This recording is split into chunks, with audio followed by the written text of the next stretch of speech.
Okay, Beryl.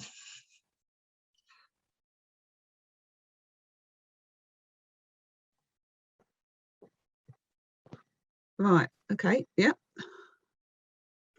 Right, well, welcome back. Hope everyone managed to grab a cup of tea or something. We've got 2 more speakers in this session, Dr. Andrew Walker and Dr. Claire Hubbard-Hall. Start off Dennis. I'm here today representing the survey of Lincoln, and of course Dennis was very important in the survey right from the very start, so over 25 years ago, and remained very interested and involved. I met Dennis about 12 years ago when he was researching his Effluence and Influence book, because my master's research was about provision of sewers in Lincoln, and so obviously there were things that we shared an interest in, and from there I seemed to get involved in all sorts of things. I'm sure lots of other people feel the same.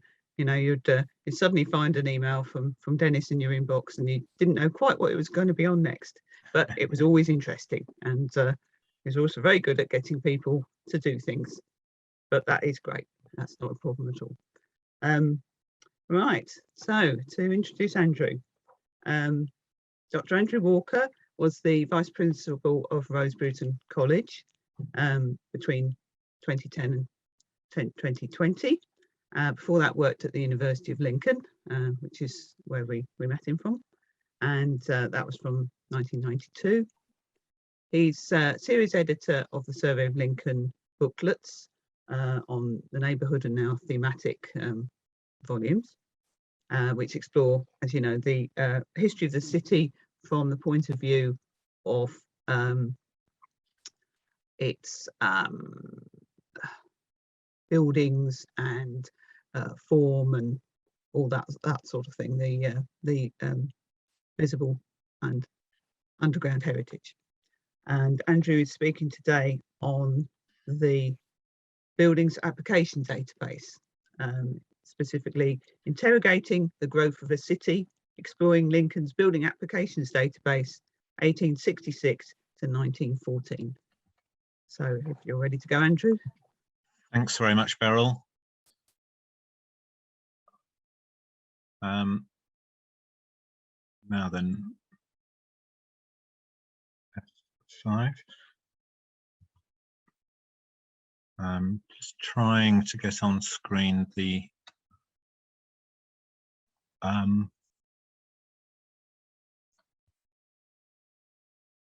I just check that everybody can see the screen? Yes, but what I don't seem to be able to do is to get into slideshow mode. Andrew, you should be able to see at the top in the orange bar. Can you see the slideshow? It doesn't seem to be there, Paul. Okay, all right, bottom right, can you see a grey bar with some icons at the bottom? Yeah. You see one that's like a projector screen? Just to the left of where it's got a little slider.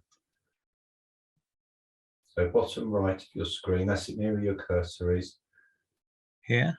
There's one there that looks like a projector screen. Let's try.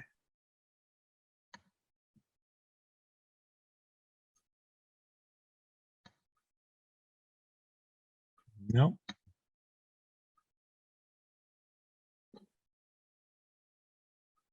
Doesn't seem to want to. Yeah, where your mouse is now, just to the left of there.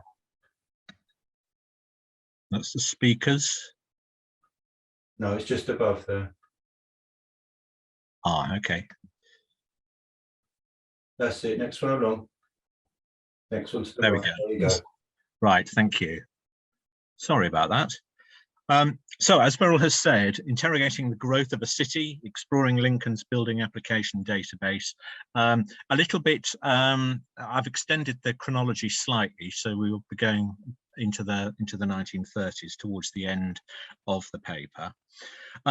As Beryl's mentioned, Dennis was an active member of the Survey of Lincoln from its beginnings in 1995. He contributed regularly to the production of its publications, including the neighbourhood series of booklets, which explored the history of the city's buildings and structures. And he was also a frequent contributor to the survey's newsletter, The Inquirer. Dennis was also much involved and often initiated a number of the survey's projects. And one of these, to which Dennis contributed significantly and indeed initiated, related to the city's building plans. The late David Drakes, a member of the City of Lincoln Council's heritage team, rescued from oblivion the Department of the City Engineers collection of building plans and their ledgers at some time in the 1990s. I think actually finding them and rescuing them from a skip. Now, this collection amounted to just under 10,000 plans. The later plans from 1932 through to 1952 were sent to the Lincolnshire Archives, where they were only selectively retained, unfortunately. It was resolved to keep the rest at City Hall. John Herridge, then the City of Lincoln Council's Heritage Services Officer, oversaw the production of a comprehensive database providing details of these buildings and these holdings. This transcription took place between 2007 and 2012 onto an MS Access database with the help of many young people on work experience and the City Council's apprentices. At a point when the future of these building plans was in some doubt, a small group of us, led by Dennis, decided to draw further attention to this valuable resource on the Survey of Lincoln website.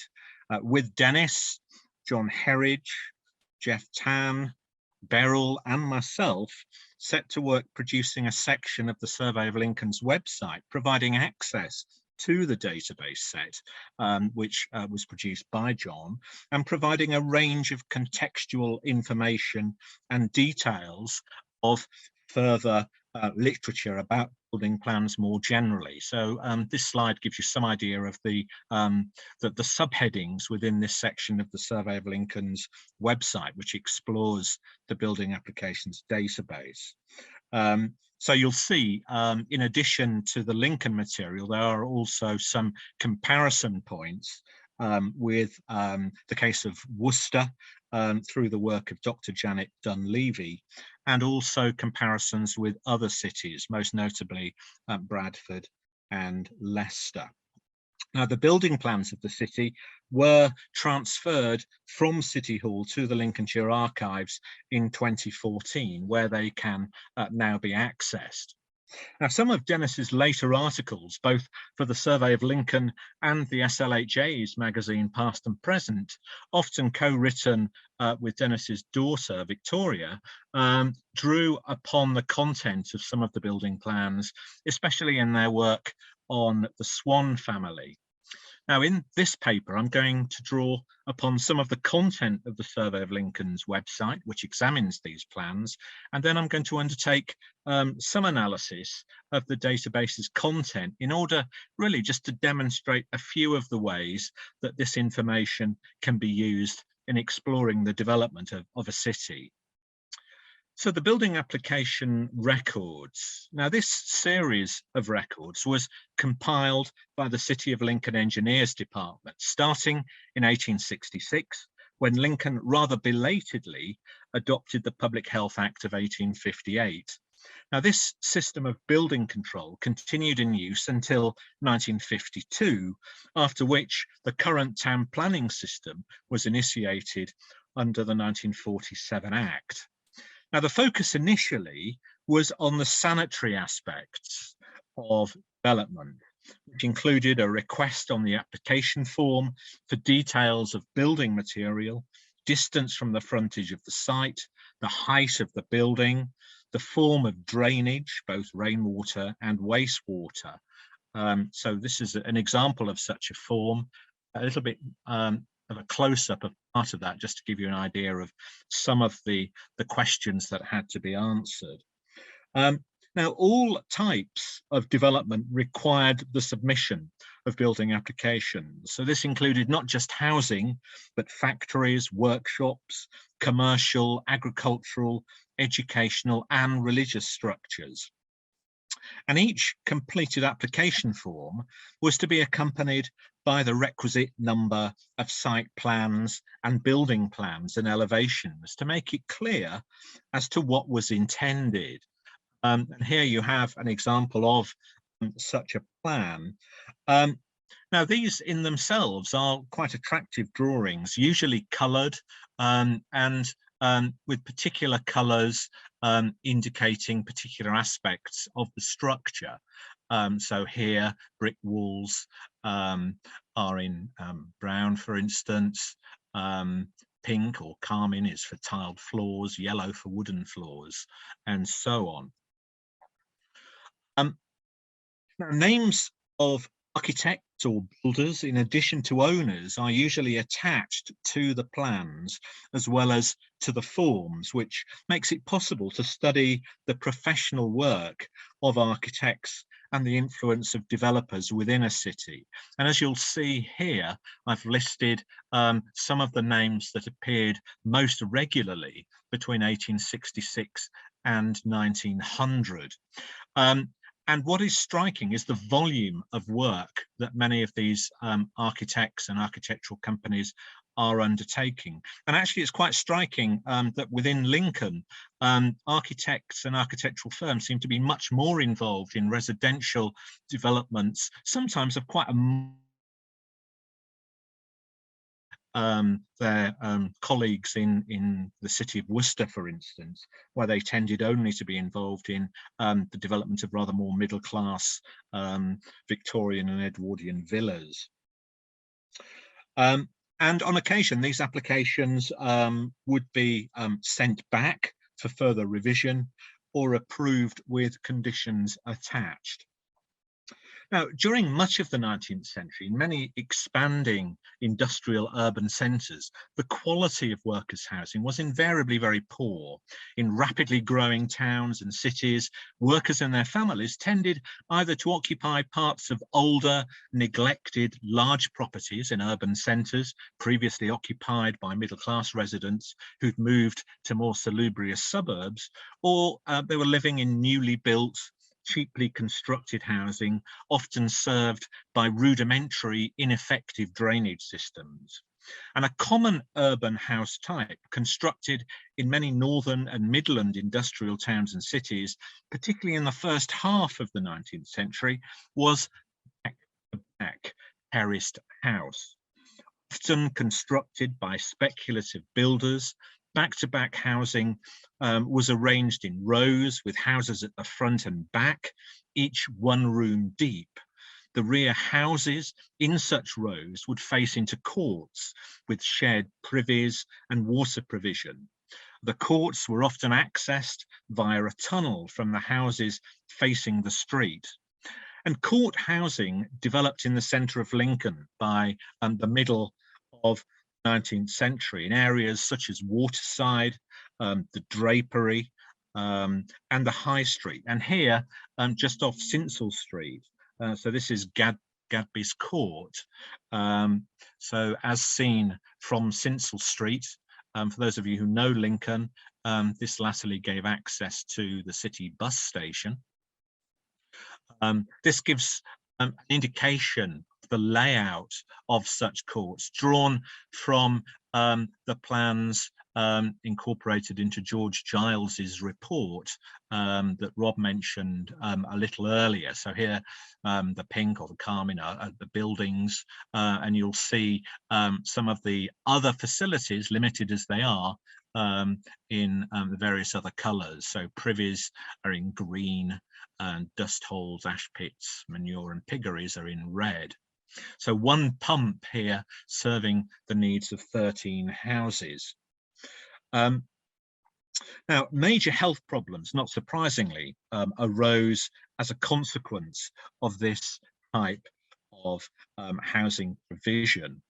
Cholera outbreaks caused by infected water supplies regularly prompted significant death tolls in such urban residential districts. The sanitary reformer Edwin Chadwick was a key architect of the 1848 Public Health Act that sought to improve this situation. And this major piece of legislation stipulated minimum street widths and permitted local authorities to introduce higher standards relating, for instance, to the development of drainage systems and access to courts and yards. And in the 1860s and 1870s, local legislation was introduced in many towns and cities to regulate residential building activity and sanitation.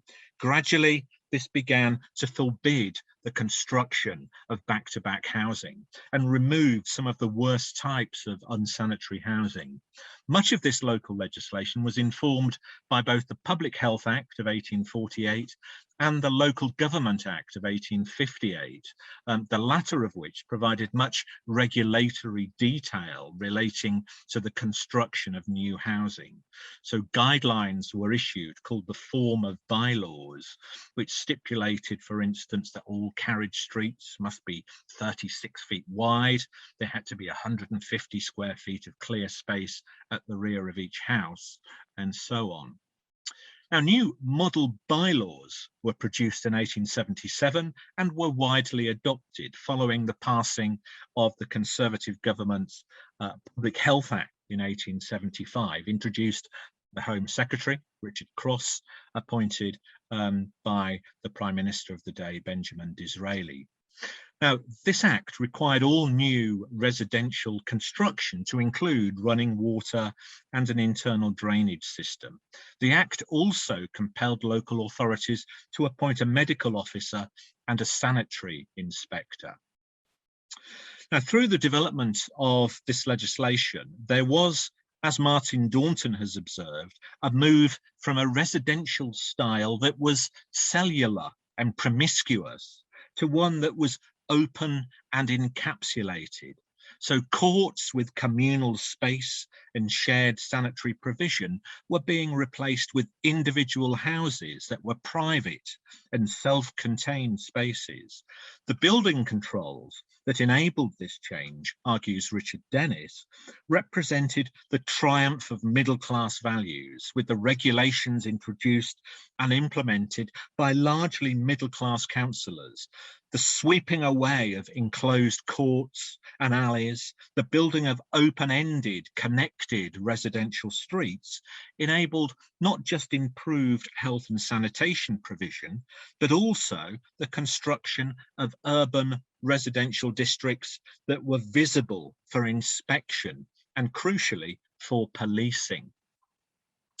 Now, the City of Lincoln was a relatively late adopter of the 1858 Local Government Act.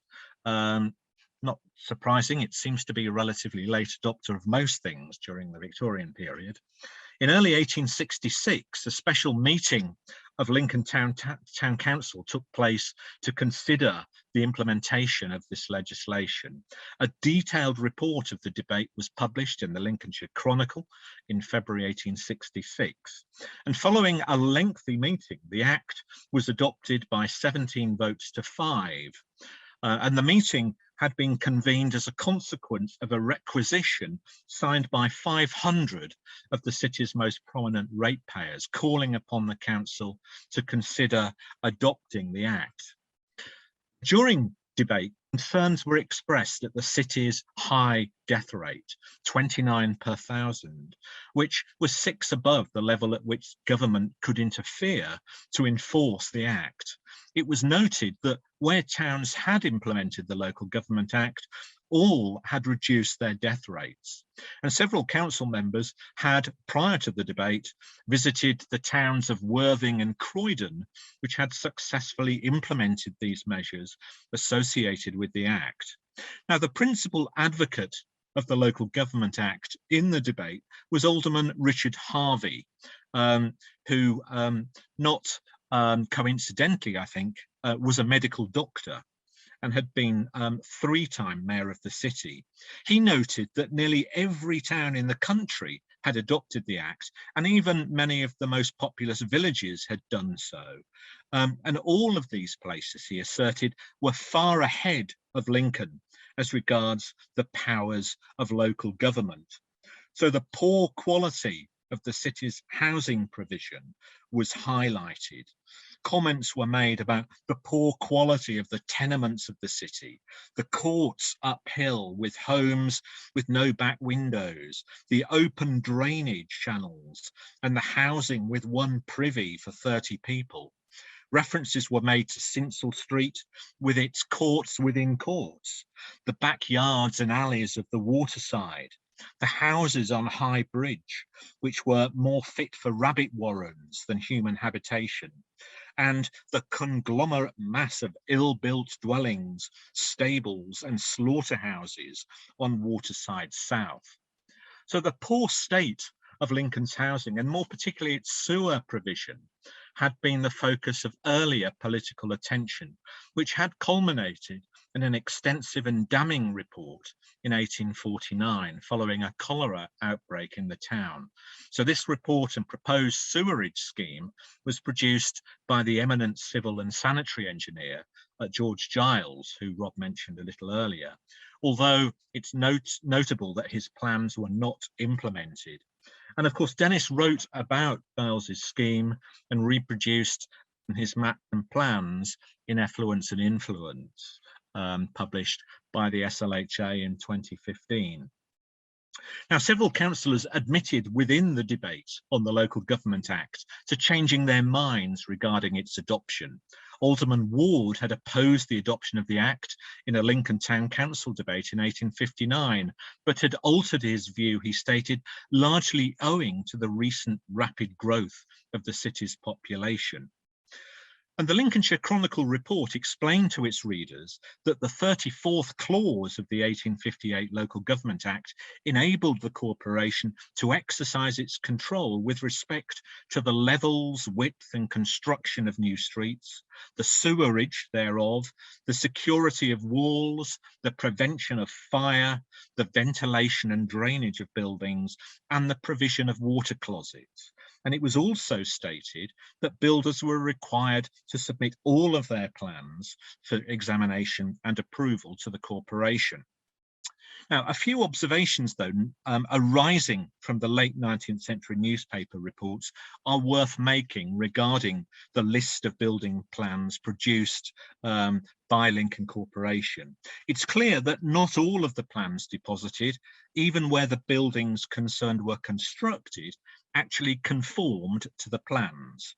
And similarly, it seems that in some cases, buildings could have been constructed without plans being submitted.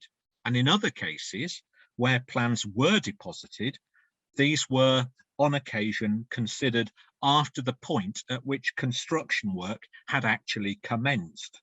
And this poor practice was particularly commented upon nationally. So Lincoln was highlighted as an example of a city that wasn't necessarily observing to these building plans to the extent that other towns such as Worcester was. Indeed, the Architect, a notable publication in 1882, highlighted the poor practice in the city. So clearly, there are health warnings that we need to apply in the analysis of the building control plans relating to Lincoln. Now, in terms of the growth of the city, the concerns expressed by several councillors about the rapid increase of the city's population were very much based on significant evidence. As we'll see from this table, and I don't apologise for there being a few tables here, since Dennis did like a table, as many of us will recall. Now, in the 3 decades to 1861, the city's population was growing at about 20% every 10 years. And Lincoln's inhabitants in 1841 numbered just under 14,000. By 1861, the population was just one short of 21,000. And the implementation of the building regulations was introduced then at a time of the modern city's most rapid growth spurt in terms of population increase. So between 1861 and 1881, Lincoln's population grew over 77%, from 21,000 to just over 37,000. Now, following the introduction of the building regulation scheme in Lincoln, application numbers grew steadily, with 74 being received annually in 1869. The number of planning applications seemed to indicate links not necessarily with the city's population changes, but more with its economic fortunes. The impacts of the First and Second World Wars, for instance, can be seen clearly in this table if you look especially at the minimum number of applications per decade. So in 1918, just 23 applications received. In 1941, just 14 applications received. And as was noted earlier, planning applications had to be made with regard to many different types of building. So the analysis by building type indicates that the majority of applications in most years related to residential developments. So the residential developments are listed here in the third column from the left. The next most common type were applications relating to industrial and commercial proposals. So from the sample years here seen, on average, nearly 60% of the building applications accepted related to housing, and a quarter to industrial and commercial developments. And as a proportion of applications, house building appeared to be highest in the sample years of 1878 and 1938, and lowest during the First World War in 1918, when 70% of the very low number of applications were for industrial and commercial properties. So in each of the sample years, the majority of residential applications related to either the building or alteration of a single dwelling house. The number of applications for multiple houses did increase over time, though for much of the period from 1868 to 1918, very few of these multiple applications extended beyond about 8 houses, suggesting that much of the residential construction was being undertaken by small builders. Now, where alterations were made to existing properties, the majority of these related to proposals for sanitation improvements. Additional WCs, for instance, were installed to serve the needs of residents in Meanwell Court, Waterside South, in 1882, later to be demolished, rather like this yard here in St. Michael's Terrace, via a compulsory purchase order in the 1930s. And most of the internal sanitary enhancements began higher up the social scale and percolated down. Wash houses and bathrooms were first added in the 1880s to properties in uphill Lincoln at addresses such as Greetwell Gate, Winnesty Lane, Yarborough Road, and then only later, often in the 1900s and 1910s, were such applications made for more modest properties in streets such as Sinsel Street. It was as late as 1931 that 5 ramshackle properties on Steep Hill were fitted with wash houses and WCs. These were somewhat surprisingly owned by a clergyman, the Reverend N.S. Harding. So attempts were made to sweep away the very worst in sanitary and deadly accommodation, the slum clearances of the early 1930s, when a 5-year program of demolition and rebuilding took place, which planned to demolish 666 houses and build 455 new ones, rehousing over 2,000 inhabitants in the process.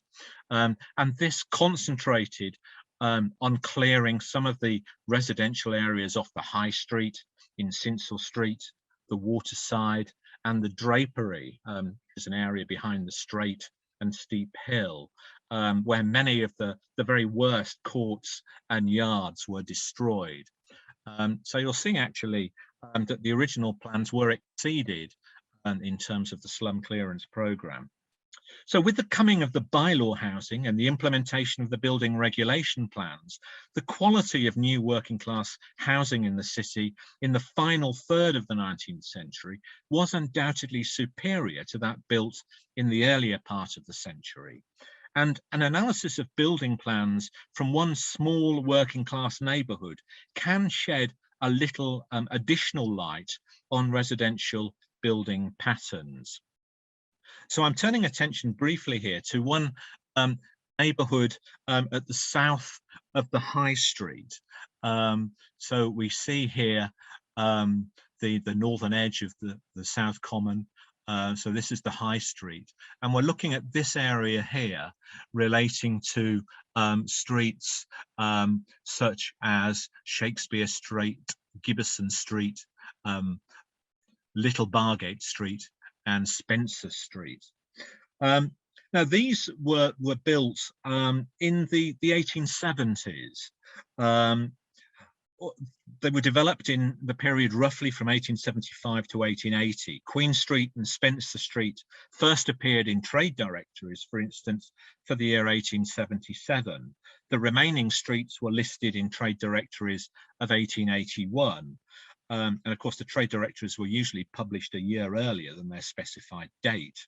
So this consideration of the 1883 Padley map, reproduced from Historic Town Plans of Lincoln, which was edited, of course, by Dennis and Rob Wheeler, indicates the extent to which this residential building was taking place on previously undeveloped land. And you'll see these still open areas on both sides of this development at this stage. The plan shows quite clearly, as Martin Daunton has noted, the self-contained nature of the housing provision in private spaces on open, accessible streets, rather than on old cellular and shared working class accommodation that was typically found in the courts and yards that had previously been a common approach to constructing the city's working class housing. And details of the owners and builders of properties in the streets mentioned included in the building plans confirm that much of the area's development took place in the later 1870s. So plans for 73 houses were submitted between 1876 and 1879 for Shakespeare Street, and you'll see numbers here also for Little Bargate Street and Gibbison Street. These streets, the plans here were submitted by a small number of owners for up to 20 properties at a time, either to be built by the owners themselves or on their behalf by a number of Lincoln's building companies. The largest owner in this specific area of the Lower High Street at its most rapid period of residential development appeared to be James Wheel, a local builder. And his properties were developed principally by Drury and Mortimer, local architects and surveyors who worked closely with several of Lincoln's builders. And there are a few images here of this particular area of the city and the types of housing that can be found there. And elsewhere in the city, there was also evidence of the cooperative society developing residential property in the area. The Lincoln Land and Building Society, based at Cooperative Hall, Silver Street, owned and built several housing developments in this area. Turning attention to a rather different part of town, the development at a slightly later period of rather more middle-class housing stock. So I'm turning here attention to the Newark Road and Doddington Road area of the city to the south. And here this can reveal how the implementation of technological advancements and changing tastes can be seen. So this gives an idea, this slide, of the types of building plans that can be found within the archive. So you have this schedule attached to then the plans themselves of particular properties. So these relate to 477 Newark Road, an application from Elmore Priestley, who's a building contractor. And there are also two further applications for a semi-detached development next door at 479 and 481 Newark Road.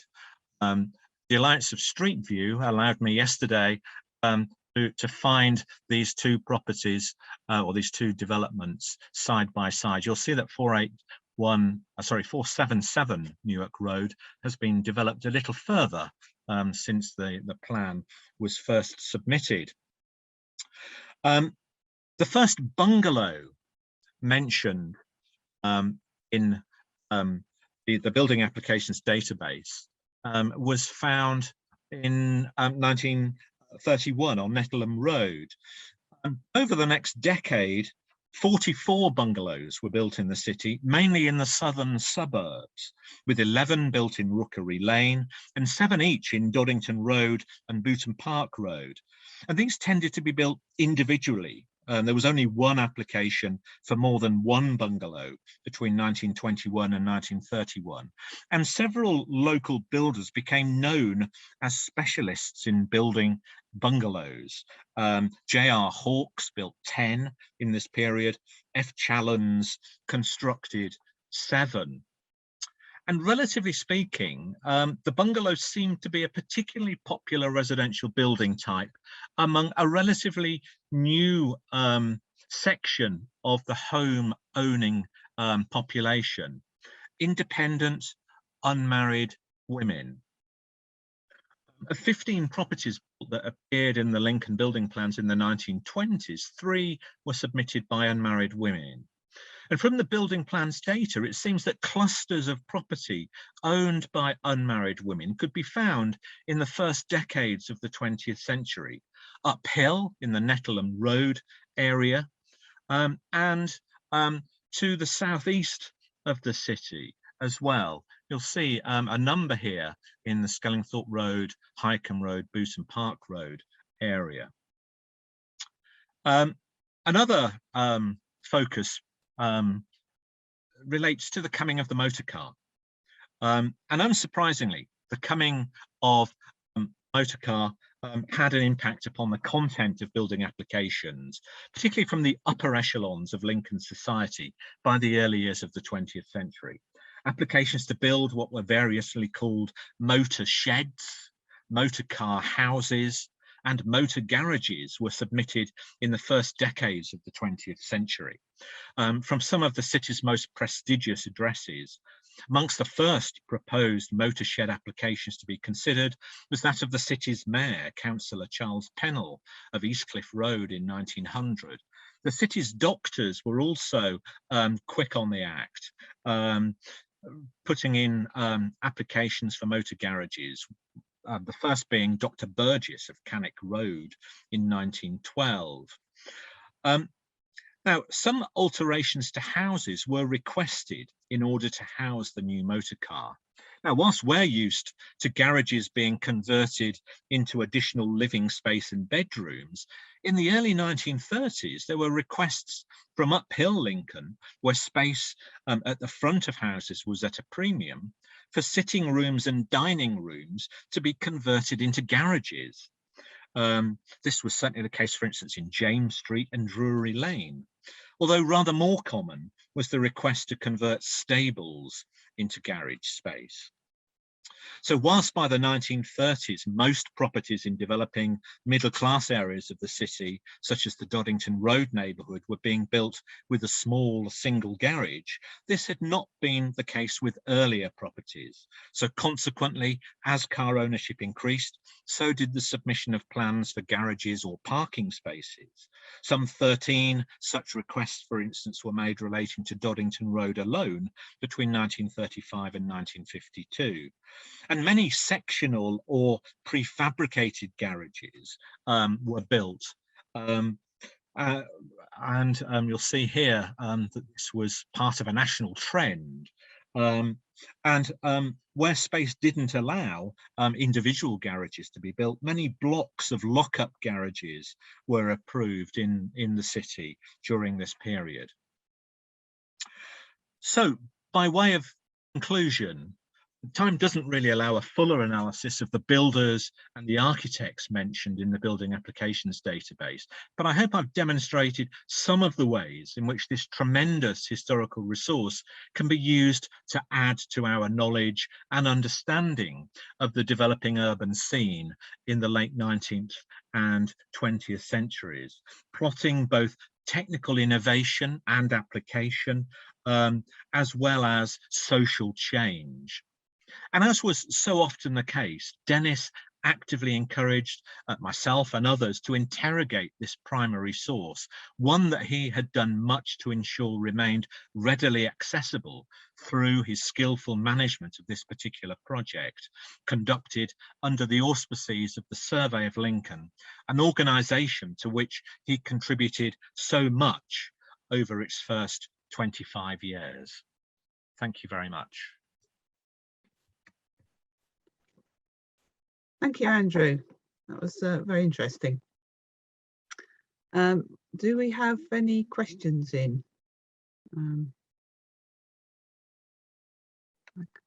Sorry, I'm just informed that there are none at the moment in the Q&A box. Right. Okay. We can encourage people to drop questions in the Q&A box.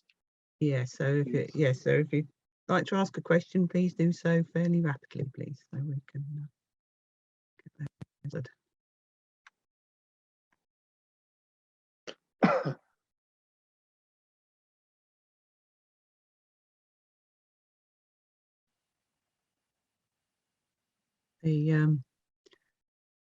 The building plans, I agree with Andrew, are very interesting to look at in the archives. It's well worth getting them out.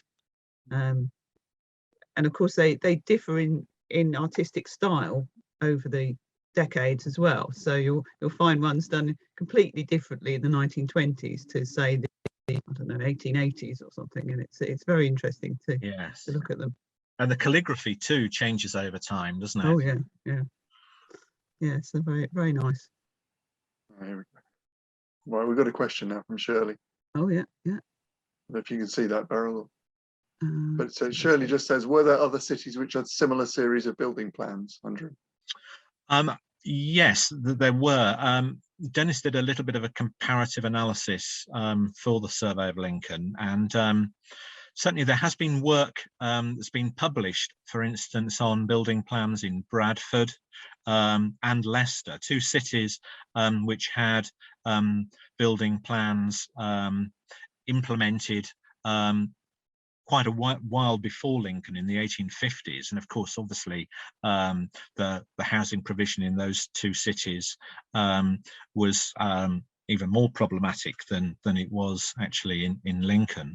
As I also noted, actually Worcester, the city in which I'm sitting at the moment, also has had an historian examine in some detail its building control applications in the shape of Dr. Janet Dunleavy. But I think it is a type of record that is underused, and I think in many archival offices across the country there will be caches of such material that really do lend themselves to analysis.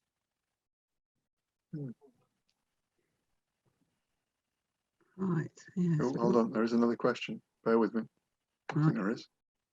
Yeah, so Stephanie asks, has any analysis been undertaken on those single women who submitted plans for bungalows? Actually, she's stolen my question there, Stephanie. Good work. Whether like the economical social status. I wondered, I mean, certainly, is there any impact of the First World War? Is it all, did we only look before the First World War? These aren't war widows, are they? Some of them. No. The examples I gave were all unmarried women. Yeah. There were very few actually who appeared submitting applications before the First World War. So I think 1905, I gave the example of one woman who submitted 2 applications, but the majority of them did come in the 20s and 30s. And it was just quite striking to me that they did seem to cluster in particular areas. Now, of course, these were areas in which there was a lot of residential development taking place, but there was other residential development occurring elsewhere in the city where these unmarried women weren't seen so much. So I think that, you know, that it's maybe worth exploring that in a little bit more detail, as Steph has suggested. Beryl, I don't know, have we got time for one more question, or should we move on? There is one more question. But... Maybe Hazel's question. Yeah, Hazel's question. So she just wants she to know. asked, sorry, Beryl, go ahead. Yes, yeah, so say, is there any sense of opposition to plans submitted within the database? Is any of the development controversial? Well, I think the fact that in a number of cases there were sort of serial applications for pretty much the same proposal suggests that that there were some issues actually, yeah, I mean, what does strike one is the persistence of many of the builders and the architects in seeking to get plans through. Of course, as noted earlier, it's quite likely that a disproportionately high number of Lincoln's proposals weren't necessarily transferred as literally as they should have been into the buildings that we see before us in the townscape now. There were one or two either shortcuts or further embellishments that were undertaken to properties that actually hadn't formally been approved. Yes, these things happen. Yes, I'm sure they don't today, of course. Okay, there is the odd question and comment which we haven't had time for, I'm afraid, but maybe if Andrew's able to have access to them, he could maybe reply. Yeah, thank you. Right, I think we better move on to Claire. Are you there, Claire? Yes, great. I'm here. Wonderful. Okay, so Dr.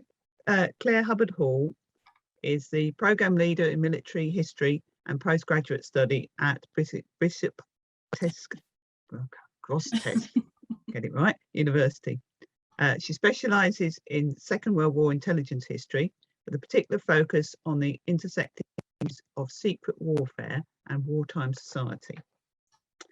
And today she's going to be talking about Dennis's work on the Joint Service School for Linguists. Thank you very much, Claire. Brilliant, thank you. Okay, so there we go. Right, well, I just want to say thank you very much for asking me to contribute to today's tribute to Dennis, and sort of ending the day by returning to the earlier part of his life, which he described the experience of his national service as being a very enriching one, and one that obviously involved signing the Official Secrets Act. So probably a good starting point is perhaps to begin by just sort of saying a little bit about how I came to know Dennis. Well, we first met at one of the history research seminars at my university, Bishop Grosseteste University. I just delivered a paper on an aspect of my research at that time, intelligence history, and afterwards I'd spent some time chatting to him over a cup of tea as he waited for his lift to come and pick him up. And that really kind of was the start of our relationship, our friendship, and he shared these most wonderful stories with me about his time as a coder special and his training at the Joint Service School for Linguists in the 1950s, something of which I was totally unaware of, and I think is now only on the radar in terms of the early sort of Cold War communications intelligence history in terms of this particular area. And I always remember the first time, our first conversation, he shared with me his wonderful party trick of counting backwards in Russian and forwards, which I was very impressed with. So in terms of intelligence history, it's probably worthwhile pointing out at the very beginning of my talk that it is it's a newbie to the world of historical subdisciplines, with many operational histories not actually even being written yet.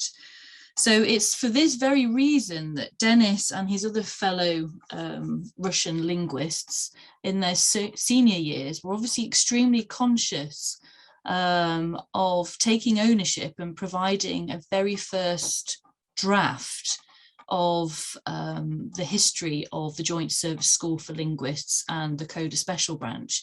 And thank you, Dennis, that you did that, because while our relationship developed, Dennis was painstakingly compiling an archive of all the reminiscences and material relating to the Russian linguists in the Joint Service School for Linguists.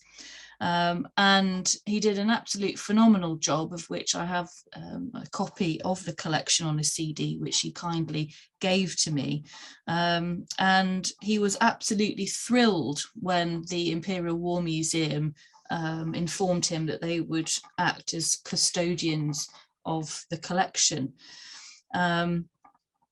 Dennis, obviously being a historian, wrote articles about his experience and the work that he engaged in to a certain extent that he could do within the Journal of Intelligence and National Security, and he penned a number of pieces that can be found online for places like the Royal Navy Research Archive. So he's really provided a wonderful catalyst for future historians, intelligence historians, who will hopefully very soon get to focusing on this particular unique period of history. In terms of intelligence history and his spooky background, I benefited enormously from his time and generosity and his insights that he was able to provide into my own research at that particular moment in time, and his generosity extended to many other intelligence historians at the time who were working on Cold War intelligence. And Professor Richard Aldrich, who really is sort of the number one intelligence historian in the world in terms of the Cold War period, and he was the author of the first history of GCHQ, the unauthorized history. And he actually visited Dennis to learn more about the work of the Russian linguists, because he'd never met a veteran who trained and worked in the special Coda branch. And Dennis was generous enough with his time to speak with him. So the majority of what I'm really going to sort of share with you today is taken from Dennis's own research and recollections and reminiscences, and this wonderful first draft of history from his archive collection that is now available for future generations of intelligence historians, who really will find themselves in a very unique position, because they have a ready-made archive and a guide to a unique period of the secret past in the early Cold War years. And I remember thanking Dennis at the time for this, but he batted it off in his usual manner as though it was nothing, very, very humble. Okay then, so let's get started. So I thought it would just be useful to focus my talk on his time, his work within the secret world of intelligence, which began very much after his time at Nottingham University, where he read geography with history. And for my paper, I'm sort of going to take you through the various kind of key points of his national service and kind of the secret work that he engaged in and his experiences and thoughts on it all, and offer some of my own thoughts in terms of looking over all this as a sort of a second set of eyes. Well, Dennis enlisted in the Royal Naval Voluntary Reserve as an ordinary seaman in January 1952, and he undertook 3 weeks training from August to September 1952 aboard the carrier HMS Indefatigable, which actually was the first aircraft carrier during the Second World War to take a kamikaze hit, which meant after the Second World War, it was converted into a training school. But by October that year of 1952, Dennis had joined the Navy as a coder. And like a select group of other men, he'd been identified and assessed as being suitable for Russian language training. And then he went on to join the new fledgling Coder Special branch that had only been created in the previous year in 1951.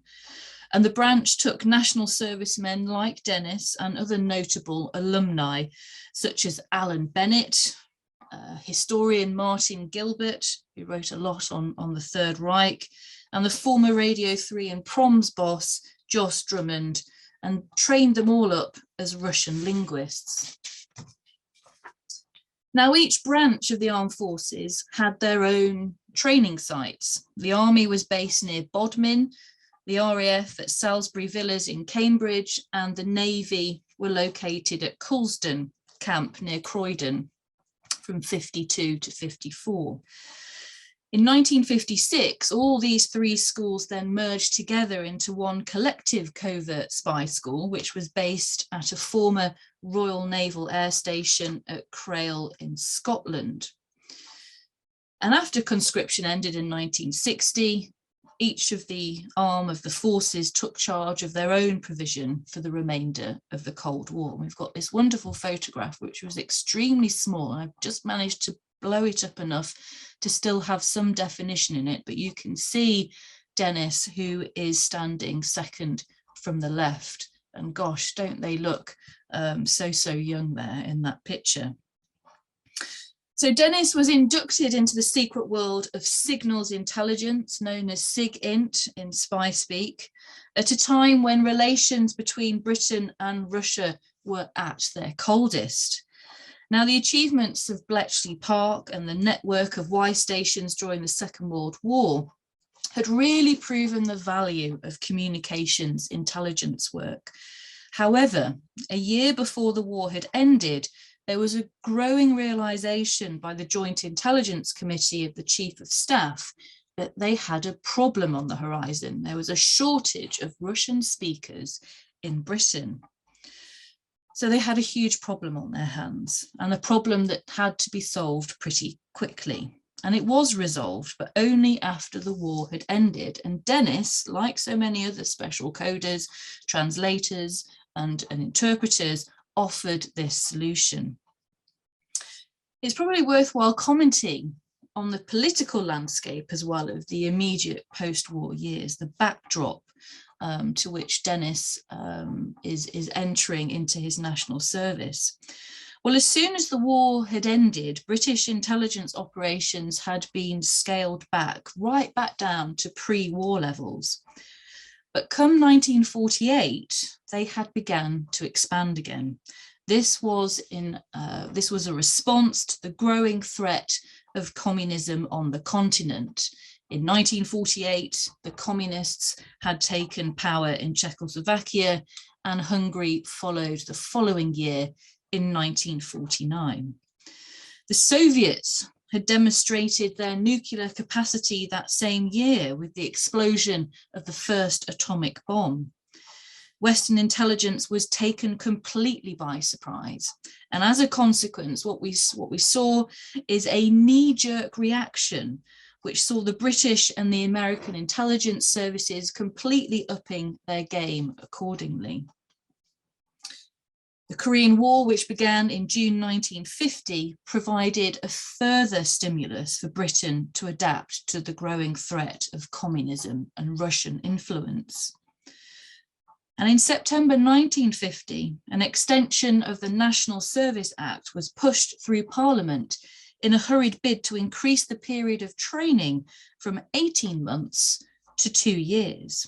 Now, this longer time frame suddenly meant that it was possible to offer Russian language training.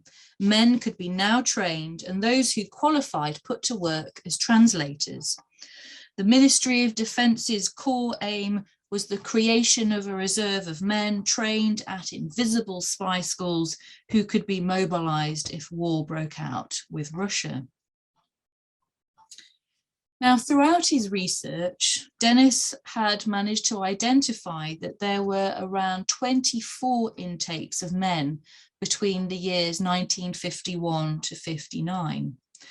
And Coulsdon began by taking 300 to 360 men at 3 points in the year, and they were the 1st of October, the 1st of February, and the 1st of August.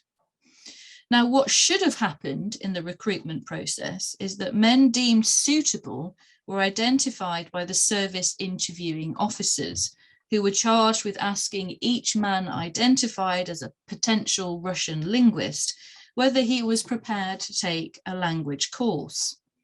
Now, Dennis had studied French and Latin in sixth form and was asked at the National Service Recruitment Centre in Lincoln whether he thought he could learn Russian.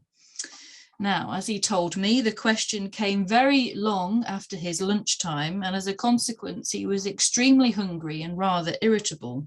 So he responded very quickly that he would try if it meant that he could go in the Navy, to which he agreed. Interestingly, however, the numbers of Royal Navy interviewing officers at the recruitment centres was actually quite limited in most cases. This meant that the majority of men who were actually interviewed by non-Navy interviewing officers. And this resulted in interviewing officers having to look up the actual requirements for the Joint Services School for Linguists, because they didn't actually have any information or knowledge of it. Some were even convinced that it actually stopped as a training program, as something that was on offer, and was actually no longer available. And for those that were in the know, they had to convince them that, yes, it was still running. Now, a very few surviving records relate to the Navy Coders Special Programme, but Dennis managed to create in this archive this wonderful record of historical evidence. And he did this by contacting around about 50 other former coders and successfully encouraging about 46 of them to complete a questionnaire, which obviously then saw the creation of evidence capturing all this interesting information as to how these men were recruited. Now, the questionnaires revealed a variety of different recruitment methods, and it's important to stress that the services worked tirelessly to keep the project secret, and all documents received a security classification. Interestingly, however, it wasn't that so secret, because half the men reported in the questionnaires that they'd actually heard on the grapevine about the Joint Services Schools for Linguist courses. 8 of the men, like Dennis, had joined straight from university, 7 had come from work, and 31 came straight from school. Now, while a handful were recruited in Royal Navy recruiting offices, Dennis and 34 others were recruited in the National Service Registration Centres. And interestingly, there was no class distinction in those recruited. There was everybody from the aristocracy to those who came from the northern back-to-backs. Now, once recruited, Dennis then spent from February to December 1953 on the Russian translators course on the 5th intake at Coulsdon. The site was not completely secret because the locals were well aware of its clandestine work. The bus conductors would call out Red Square or the Kremlin, so not so secret. Now, while the learning environment was structured and highly demanding, it was in every way a total immersion. It was very much a baptism by fire. Dennis ate, slept, and possibly dreamt Russian. For 5 mornings a week, he was instructed on grammar and engaged in conversation classes with Russian native speakers. Everything was in Russian.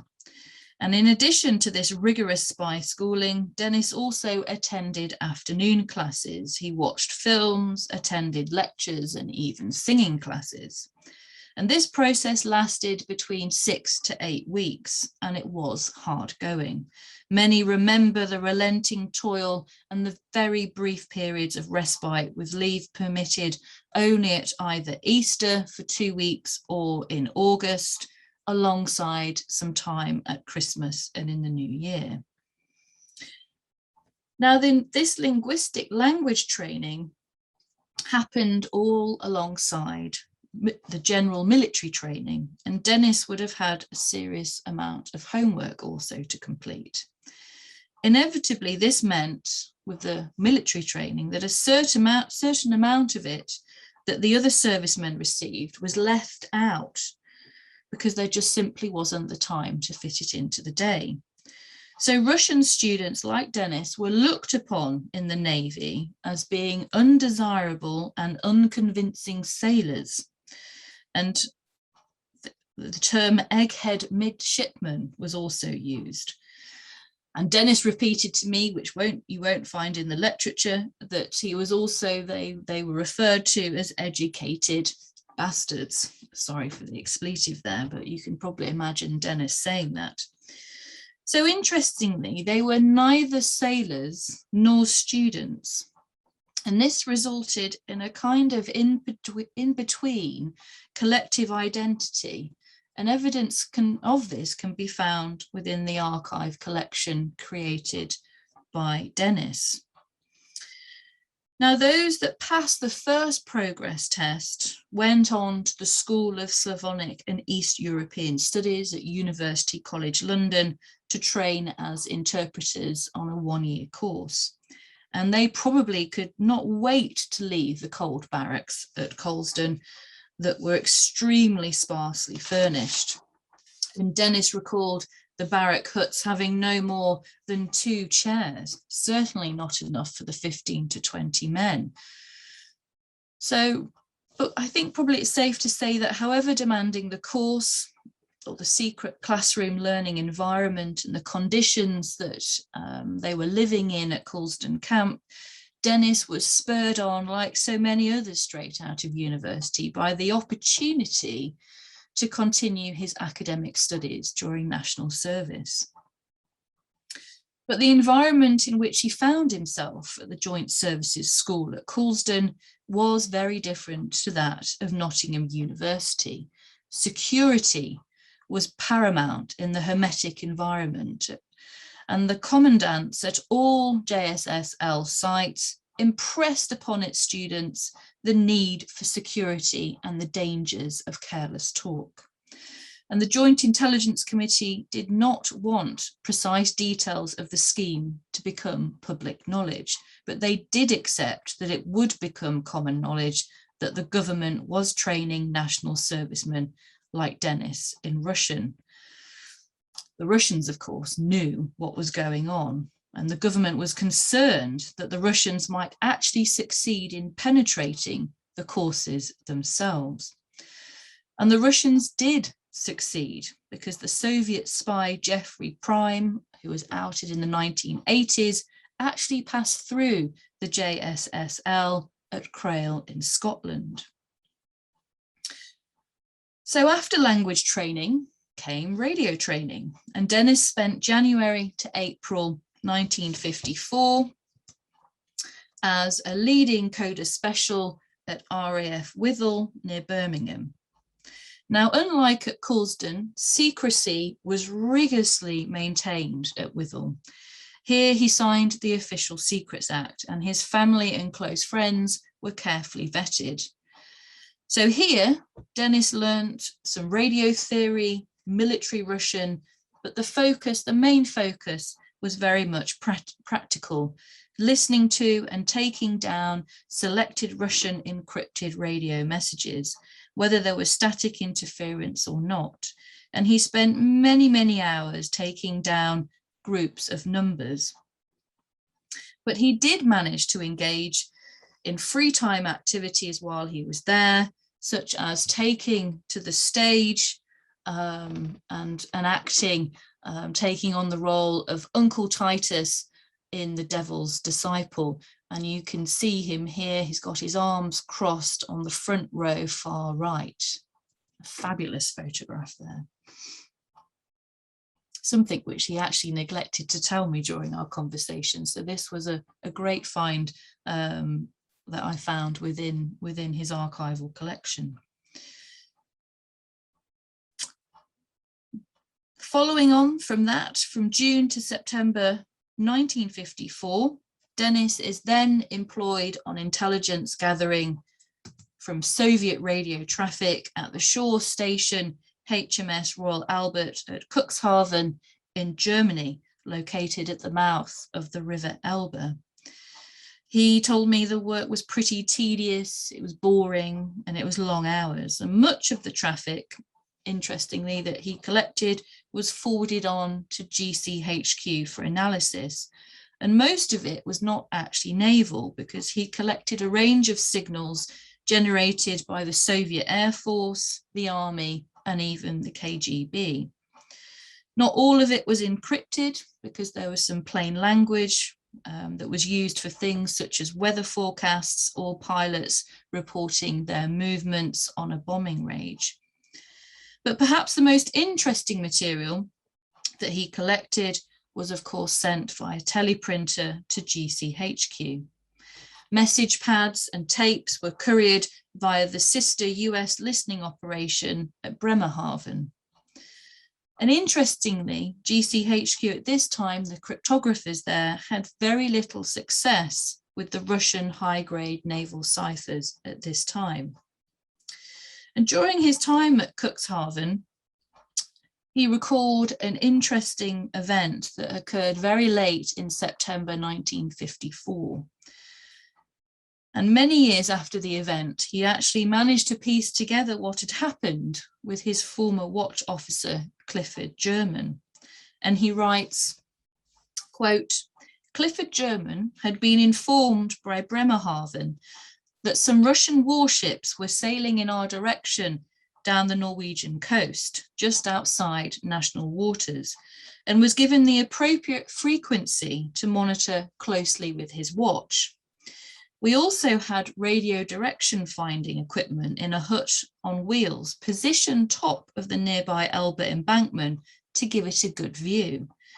However, when the watches changed at 12 noon, Dennis emerged from the watchroom to find a group of coders in earnest debate about the problems with the detection finding crew were having. The specified Russian signal was very loud. How far away were they? On the stroke of 12 o'clock and about 100 yards away, a cement mixer stopped. Being a German cement mixer, it would obviously stop precisely on time. And this was followed by shouts of relief from the detection finding hut, because the cement mixer had been jamming all the other signals. Although we did not know it was at the time, GCHQ were always anxious to avoid passing motor traffic anywhere close to their collection stations, knowing that it often created serious interference. So it's quite a humorous recollection there of the effect of the cement mixer. Now, Dennis served in the Royal Naval Special Reserve for 10 years following from this, 4 of them in active service, which involved return trips to Germany. Dennis and the other coders, special translators, played an important role in the early Cold War years. The linguistic dimension was complex and multi-layered. Linguistic preparations that were framed by politico-military circumstances and possible future deployment. The government were only too aware of the need for a centrally conceived but covert language policy. For operational reasons, it was vital that civilians be instructed in the Russian language. Language priorities in the military therefore saw Russian becoming the favoured Slavonic language. And James Muckle, a historian of Russian language teaching in the UK, has suggested that this injection of Russian language teaching in the UK at the JSSL sites and associated universities of Cambridge and the School of Slavonic and East European Studies, University College London, really facilitated a growth of area studies in British universities that served Britain well throughout the remainder of the Cold War. Russian departments thrived. Sadly, however, the picture is very different now, with many in the UK having closed in the past decade. So Dennis recollected later in life that he found his time as a coder special, a translator, as enjoyable, enriching, and interesting in some ways, but deadly boring in other areas. And overall, it was, in a way, in his words, a good skive. In his usual astuteness, the critical analysis powers of a historian, he identified the ways in which the operational processes that he had been engaged with could have been improved. And he wrote, quote, "On the principle of need to know, we were told only as much as was necessary for us to get messages recorded, and that was very little. Had someone taken the initiative to give us even an outline briefing about how signals intelligence is done and the value of our work, the atmosphere could have been improved," unquote. And to end with his thoughts on the contribution made by the JSSL and Coder Specials, he reflected the following. At the time, many coders did not think they had achieved very much. However, in the absence of the breaking of high-grade Russian traffic, it appears that we contributed significantly to the overall picture of the Soviet Union's order of battle and changes within it. So in the days before satellites, the plan was that the analysis at GCHQ of Dennis's and the other coders' handwritten logs, that this would ensure NATO was prepared for any Warsaw Pact invasion. Happily, it was never put to the test. Thank you very much.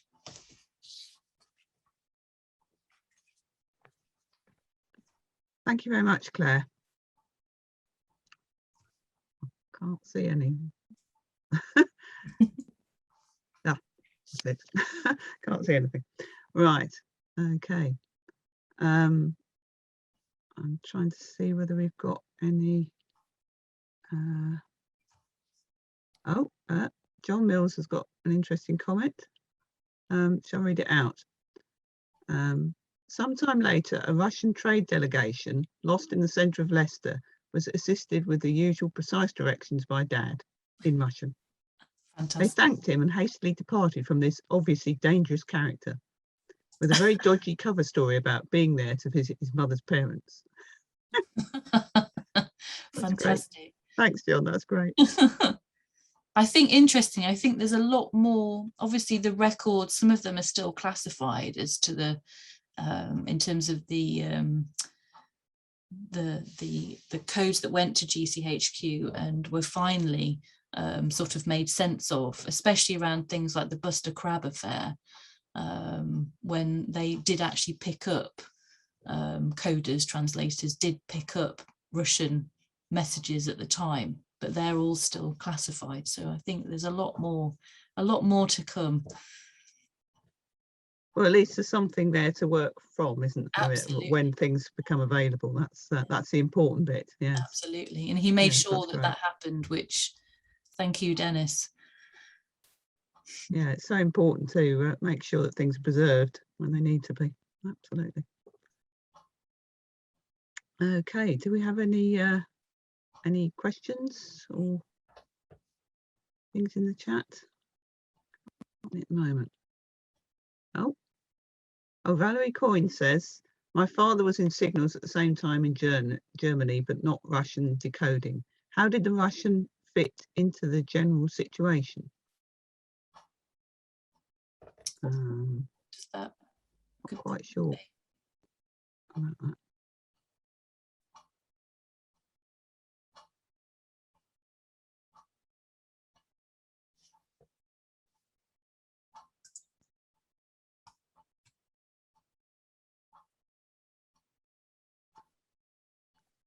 Were they seen as a breed apart, I guess, is what's being asked.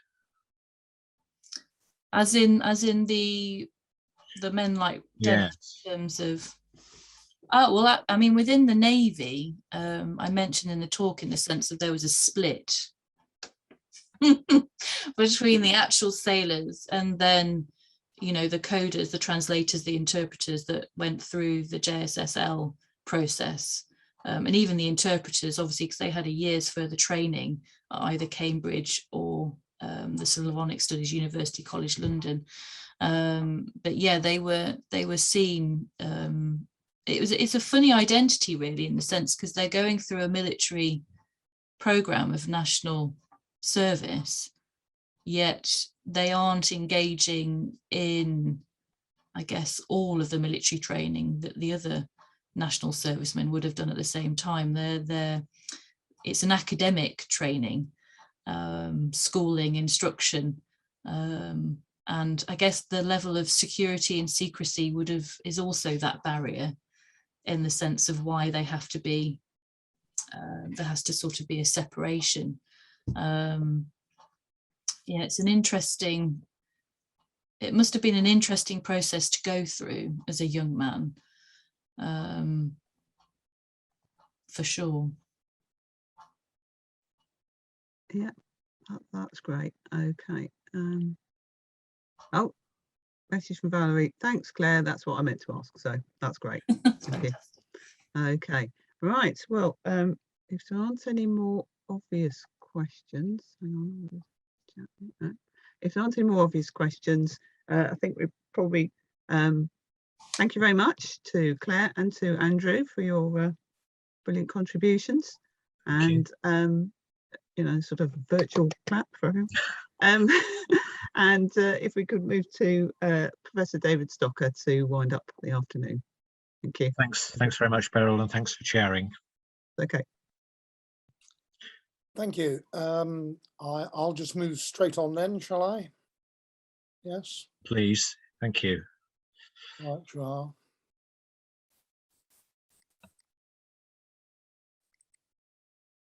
Take a moment for my paper to come up if last night was anything to go by.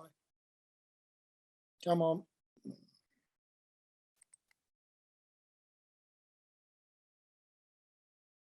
There we go. And then we have this problem with the.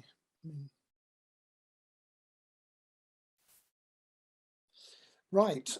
In the final 10 minutes or so, I just wanted to follow Kate Tiller's excellent summary of Dennis's career at the start of today's proceedings with a personal appreciation based on several points at which my own life has intersected with Dennis and his work.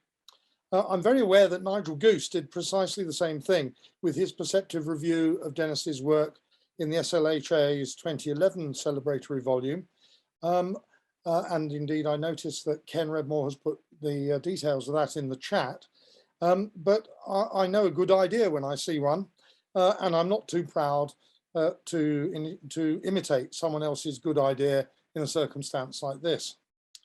Nigel Goose's perfect basket of vignettes also struck me personally because, like him, I was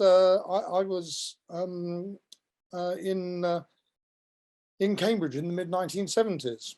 Though I did not realise it, like Nigel, I too was in Cambridge that day that Dennis gave his lecture to the famous Campop Institute. I too, well,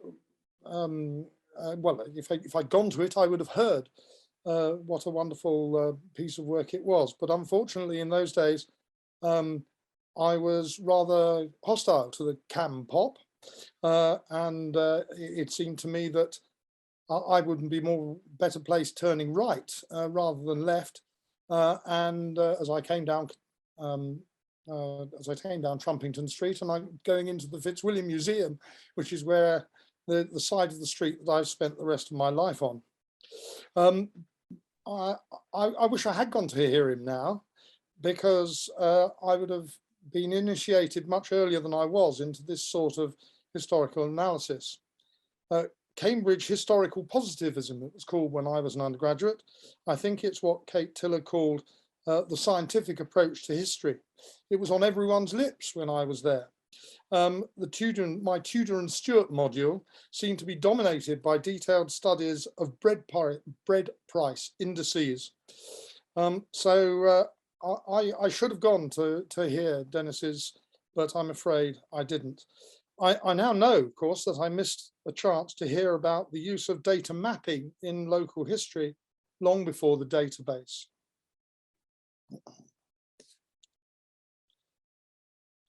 After a professional career that's had a lot to do with landscape character, I also know that Dennis was an early pioneer in this way of thinking as well.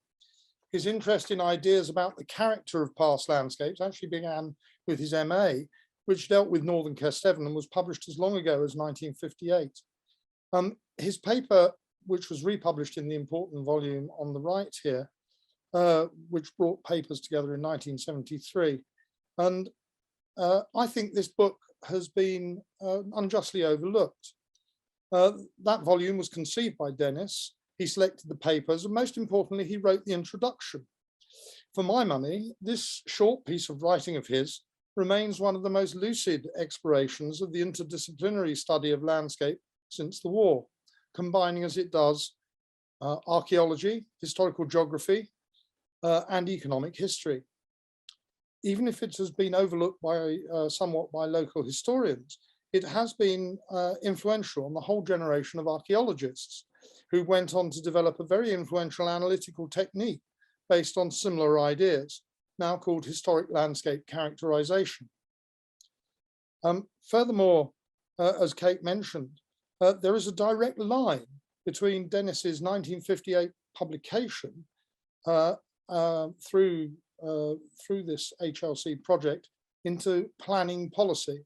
So I'm pleased to let Kate know that actually Dennis is having an influence on planning.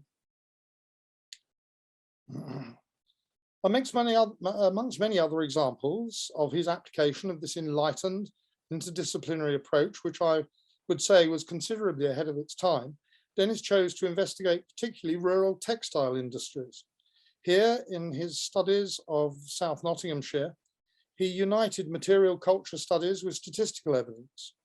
His various papers reporting his findings, culminating in a piece in Textile History for 1982, it is well known in the field. And once again, that original and innovative work of his, where he brought together again interdisciplinary understanding, uniting documentary history with industrial archaeology, has been very influential within the industrial archaeology community. We've heard a lot about Moffreys, of course. I was worried we might not hear anything about Moffreys, but I've introduced Moffreys into what I wanted to say. It was Dennis's willingness to be interested in everything around him over time to become that he became a recognized expert in the archaeology and conservation of agricultural machinery, as Catherine Wilson has said.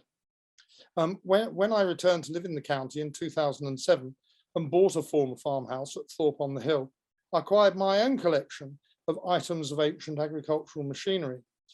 I sought advice, as you do, and was delighted to discover first that this wreck might be the remains of the rear half of a hermaphrodite cart, a Moffrey, which you now know all about. That is a vehicle with a humble two-wheeled cart for most of the year, but which could accommodate a removable set of front wheels and higher sides to turn it into a wain at harvest time. But secondly, I was even more pleased to discover that Dennis was the world expert on this type of vehicle. Indeed, his seminal article in Folk Life had appeared that very year, 2007, which summarized a series of earlier papers, as Catherine said. Dennis and I spent some time debating this problem, and in the end, he thought mine was probably an unusual type of muck spreading cart because of several detailed constructional details that I'd simply not noticed. It was a lesson to me in structural archaeology, all the more enjoyable because unexpected. It may have been on that occasion or on another one when Dennis revealed that he'd actually studied Thorpe on the Hill in some detail in his research and in his teaching with local groups at Collingham and Swinderby. And I would also like to tip my hat towards this aspect of Dennis's career. He was a remarkable educationalist. This is again something that Kate mentioned. His work with his establishment of the group at Melbourne in Cambridgeshire that's where it began. But when he and Joan moved north again, he continued to inspire and direct local history groups in the Lincoln area. Although these were, of course, the heyday of WEA tutor organisers and the model of teaching was becoming well established, Dennis seems to me to have been an example of this model operating at its very best. And yet his role as an educationalist, I think, has not been as well recognised as it might be. That's interesting. Well, that's gone. So looking back over Dennis's long life, it seems to me that Kate Tiller was quite right earlier. It's his extraordinary range that was so significant and so distinctive and inspiring about his scholarship. He was interested in literally everything around him. Furthermore, he was prepared to recruit methods and ideas and take material from many disciplines and to create a succession of really innovative studies which sometimes pop up in surprising places. Furthermore, I found him a wonderfully helpful and generous scholar myself, always prepared to encourage and assist younger colleagues. And usually he was prepared to share some of his enormous archive of research material as well. So Dennis is a great loss to scholarship in general, and not just to Lincolnshire scholarship in particular, significant though that loss to Lincolnshire is. But more than that, his loss diminishes us all, I think. We no longer have his humane good humour and his wit and his disinterested helpfulness to inspire each and every one of us as we go about our business. Thank you for listening to that little personal statement. But before I go, I'm putting back my hat as president of Lincoln Record Society. I would like to pay a tribute to both Andrew Walker, who has been the dynamo behind this event and seen it through to this very satisfactory conclusion, and also to Paul Carter of the British Association for Local History, who's been in control behind the scenes, though invisible, and has played that part immaculately. And I suspect, frankly, he's also been playing the guitar for us. Thank you.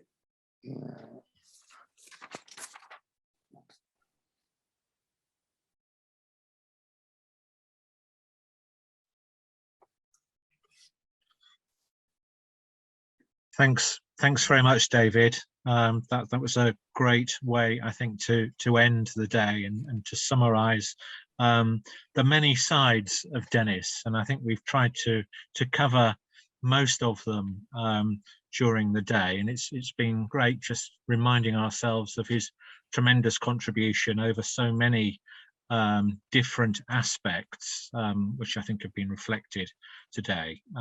So can I just thank all of the organisations that have been involved in making today possible.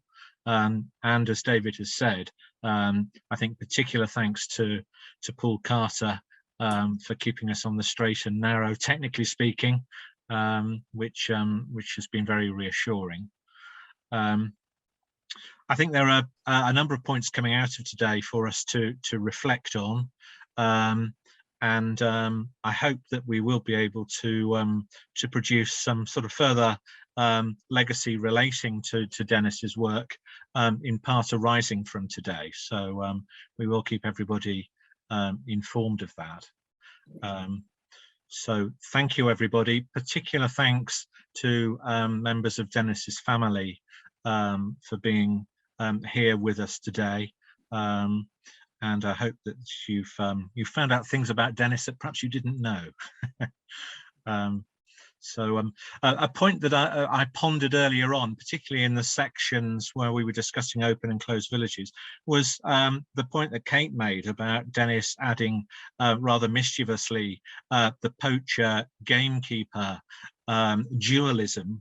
I did just wonder in which category Dennis himself would slot himself.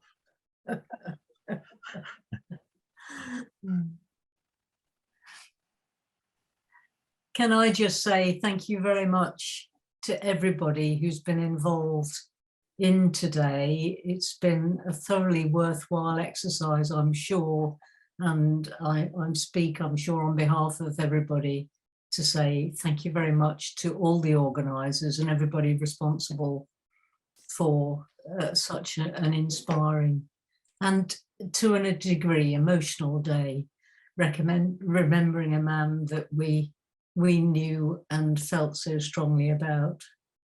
So thank you all, everybody. Thank you very much, Catherine. I think at that point, thank you, everybody, and thank you very much for taking part. It's been much appreciated.